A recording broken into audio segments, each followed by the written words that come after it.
Welcome to a special episode of our interviews focusing today on the results of the European Parliament elections 2024. How will the election outcome shape the composition and work of the new European Parliament and Commission, and what scenarios might we see for the European governance?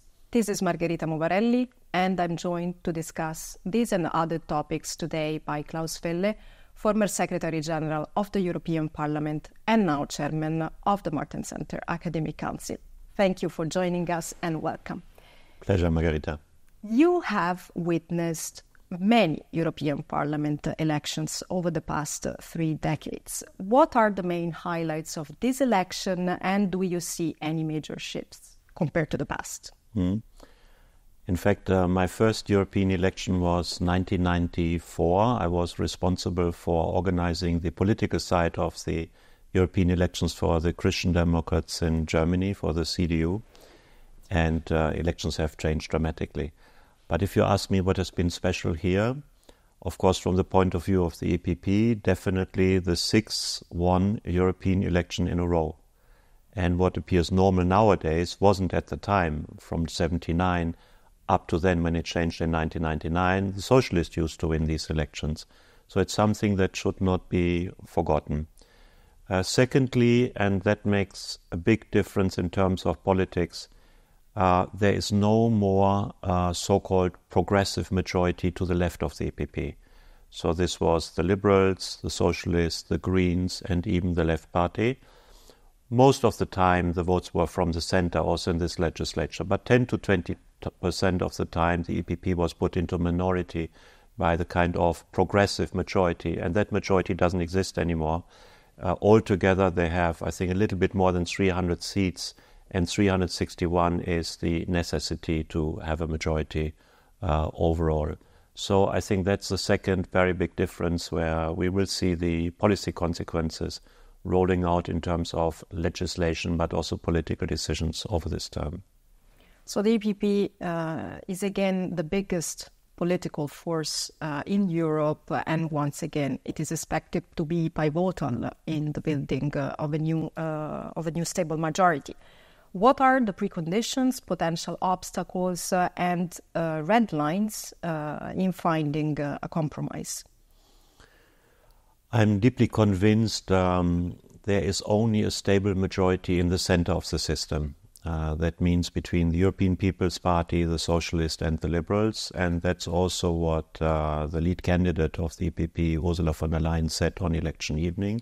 She said she will start there first. So she will speak to the EPP, to the Socialists, to the Liberals, to come to a kind of agreement, majority behind her.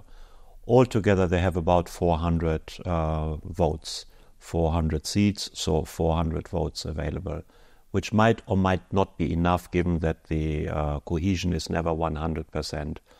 I think it's not excluded then that also others join this vote. The Greens really have to make up their mind whether they don't want to vote the Commission President this time, because it would be the 5th time in a row. And if you are not there when it matters the most for the 5th time in a row, you might be regarded as an anti-system party. I think they have a strong interest to be part of the majority that's shaping this legislature, especially also because of the Green Deal. The targets are now fixed, but the work is only half done, if at all. It will be very important now to make it happen in practice, and I assume the Greens want to be part of this operation. And equally, on the other side of the political spectrum, there are parties which have been constructive, like, for example, Fratelli d'Italia or ODS or NVA. And I could also assume that they want to wish to contribute to, let's say, an enlarged center. We will come back to this idea of the constructive right later on. But now, what are the political issues and topics do you see as playing a crucial role in the negotiations? I don't know about the negotiations, but I think for the next legislature, the key topics are defense, because we are really in a very difficult situation geopolitically. We have Russia's aggression, which is not just directed against Ukraine. It's basically a claim to be allowed again to dominate Central and Eastern Europe. And we don't want to get there.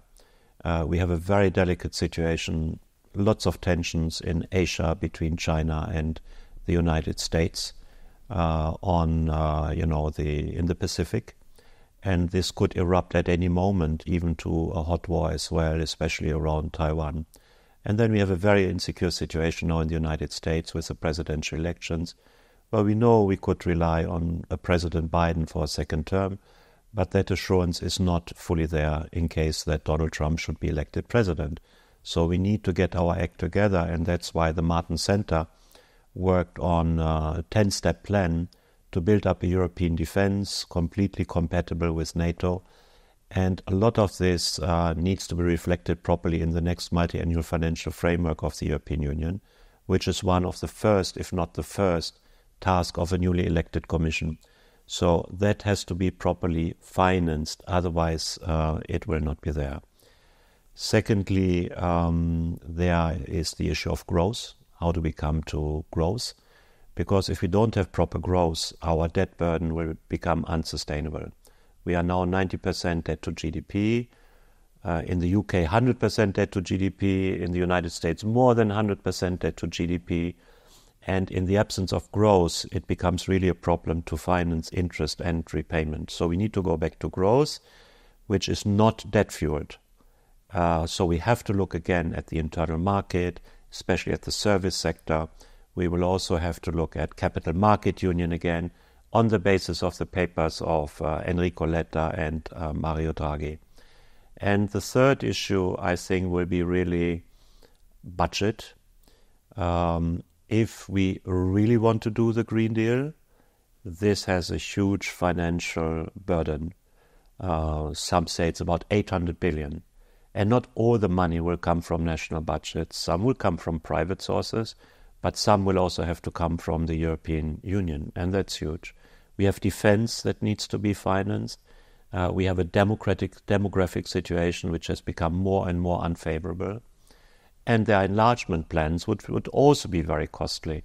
So I expect over the next years, running up to the next multi-annual financial framework, a very, very delicate, not just the usual difficult debate on the financing of the European Union. We need proper own resources. I'm very thankful to Alain Lamassoure that he had contributed to our 70s debt paper, speaking about the need for own resources and making some very concrete proposals. So these are the three issues from my point of view: defense, growth, and also how do we find the necessary budgetary means, of course, also to complete the climate change agenda.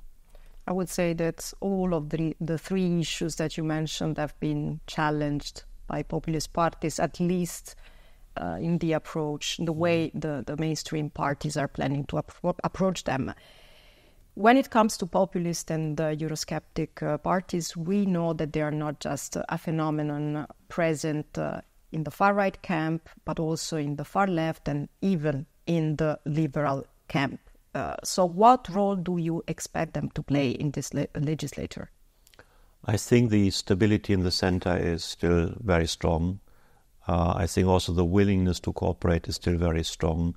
So I don't think that populist parties inside the European Parliament can play a very strong role, or will play a very strong role. Of course, it also depends on what we think is populist and who is populist. I normally don't use that expression so much. I prefer to speak about the extreme right and the extreme left. We have, as you have said correctly, now a potential also for a left populist group. Out of the 5 stars, out of Wagenknecht party in Germany and the Slovak parties which have been suspended from the socialist. Whether it comes into being, I don't know.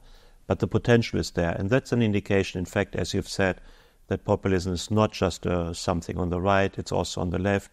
There's also Arno in the liberal group who has sometimes similar tendencies. So it's a phenomenon that's much broader than the right or the extreme right. Let's speak about your country, Germany. There, the CDU and CSU won with 30%, and the ruling SPD Social Democrats only came third with less than 14%. But the Alliance für Deutschland, the far-right extremist party, finished second, scoring high consensus, particularly among young voters. So how do you interpret these results, and are you worried about the AfD surge? I think everybody has to be worried, but it's not just AfD, it's also the surge of the Wagenknecht party, who's got about 6%. So you have to add the 6 and the 16, it's 22, it's nearly a quarter. And that's very meaningful. The question is why this is happening. I think it cannot be explained without this massive inflation we had, not only in Germany but across the European Union, as an effect of the COVID times, also as an effect then of Russia's aggression against Ukraine. So people which are poorer, which are not so well off, for them 10% inflation is dramatic, and it's been especially there in agricultural products. So inflation, I think, has been a very key driver for this. Immigration as well. We had this influx, massive influx, again caused by Vladimir Putin, of people from Ukraine. So when you say the German Social Democrats have 13.9%, it means they've lost the workers. They are no longer credible with the workers, and the workers are nowadays with the AfD party. The CDU has 30%, but in the past we used to have 40%, so there are also some people missing. When you look at electorally who is voting the AfD, it's people, at least in the 2022 federal election, for this we have reliable data, it's people who are earning below average, it's above average people who are unemployed, it's also above average people who are workers. So there are also social and economic issues behind, which we have to be more attentive about. And do you see any similarities with France, where also Emmanuel Macron was badly hit by the results of the elections, and you also see probably votes from the socialist camp going to the extreme right? Yeah, even from the communist camp. I mean, where Marine Le Pen is elected in the north of France, this is an old mining area. This is traditional communist territory. And therefore we see already these ideas of right and left. We have to rather think of circles, not of lines. And to a certain extent, the extreme right and extreme left are meeting on those economic and social policy issues. So for some of the voters, it's relatively easy to move from the extreme left to the extreme right. There's also a very strong element of divide between big cities and countryside. When you look at the map, it's more than obvious. The big cities might still be with Macron, but the countryside is largely dominated now by Le Pen. And some of the policy measures of the Macron presidency over the last years have probably helped to accelerate this process, like the limitation of the speed limitation in the countryside. When people say, look, to get to the next hospital for me might be 30 kilometers. So people unsensitive for how life is in the countryside, looking at things from a big city perspective only, given that the Macron party didn't have really a grassroots network all over the country, I think has also contributed to this process. And the fact that he has effectively destroyed the traditional center-right, center-left party structures, which used to interchange in government. The only one left standing was then Le Pen, and no government is for always. So at a certain moment then, when your own majority is used up, it is very likely, unfortunately, that then people decide for the other still existing structure, and that's the structure of Marine Le Pen. So in these situations, with the two leaderships of Germany and France weakened by the election outcomes, what is the future of the Franco-German engine that has been at the core of the European project and progress over the past decades? I mean, the new European Commission comes into office normally on the 1st of November or a little bit later, but there's still about half a year to go. And then we have elections next year in Germany. If current opinion polls would prove to be right, then Friedrich Merz will be the Chancellor in Germany next year. So we would have then a credible government again in Germany. In France, it remains to be seen now what is the outcome of these elections. The first polling shows no clear majority, but there might be a majority of Le Pen. Then we would move into cohabitation. Of course, we know that the president in France remains decisive for all issues, foreign policy, European policy and defense, whereas the government in cohabitation is then taking responsibility for the internal affairs of the country. That would surely not be a very easy process, but President Macron would keep a role which would be important. And do you see any other emerging powers within other member states in the European Union? I think the role of Poland and Italy has been strengthened. Poland, because of Donald Tusk's very successful and courageous engagement to restore the rule of law in the country and to reintegrate it fully into the European mainstream. But also Italy. We have seen that the parties of the Italian government together have been confirmed in these European elections. Definitely also Forza Italia, with nearly 10%. I think they've scored above what people would have expected at the time of the death of Silvio Berlusconi. Antonio Tajani has managed to establish them firmly and continuously into the political landscape, but also the party of Madame Meloni, who has shown to be a constructive leader of Italy and has earned herself reputation in the European Union, has been playing a good role in the European Council, and that has been honored, and I think that will be important when others are a bit weaker, yes.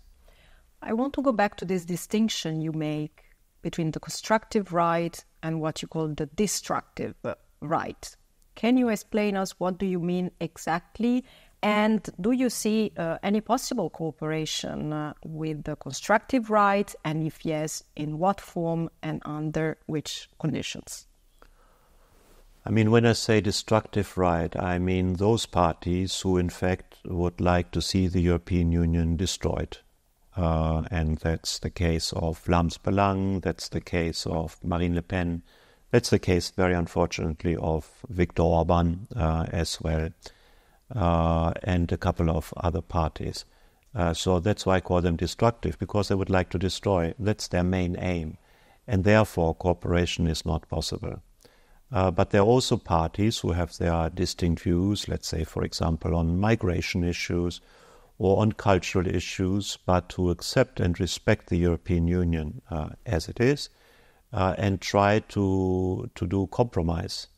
And we have seen this very clearly in the legislative package on migration, which was passed through the European Parliament in April, where, in fact, Social Democrats, Liberals, Christian Democrats inside the EPP, but also the members of Madame Meloni were ready to compromise. And they made this compromise possible that finally gave us some kind of fair balance between what the countries have to do which are on the border and what are the responsibilities also which are not exposed directly to migration flows but have to share into the responsibility. That's constructive. Whereas others have said right away that they are not ready to make any compromise. So Europe is based on compromise. If you're not ready to compromise, you cannot be part of the center of that system. We know that these and the upcoming months will be crucial in redesigning the balance of powers within the European institutions and governance. So according to your experience, what are the next crucial dates that we should mark in our calendars? I think now the ball moves to the European Council. So we have 2 European Council meetings still in the month of June. Maybe they come up already with decision on personnel issues in the first. Maybe they would like to do it in the second, which is at the end of June. That's very important now. Parliament elections are there.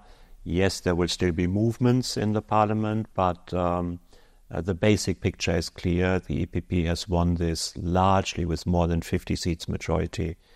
So now up to the European Council to make a proposal in view of the outcome of the European elections. That's what the treaty says, the Lisbon Treaty. The European Council makes a proposal in view of the outcome of the European elections. After having consulted Parliament, the outcome of the European elections is more than clear. So if the European Council is making that proposal, then the ball is going back to Parliament. And for the moment, I would expect that that decision is already taken in the July plenary session in Strasbourg. Thank you very much for this discussion. Dear viewers, thank you all for watching us. You can follow us on the Martens Center platforms for our post-election analysis and much more. See you soon.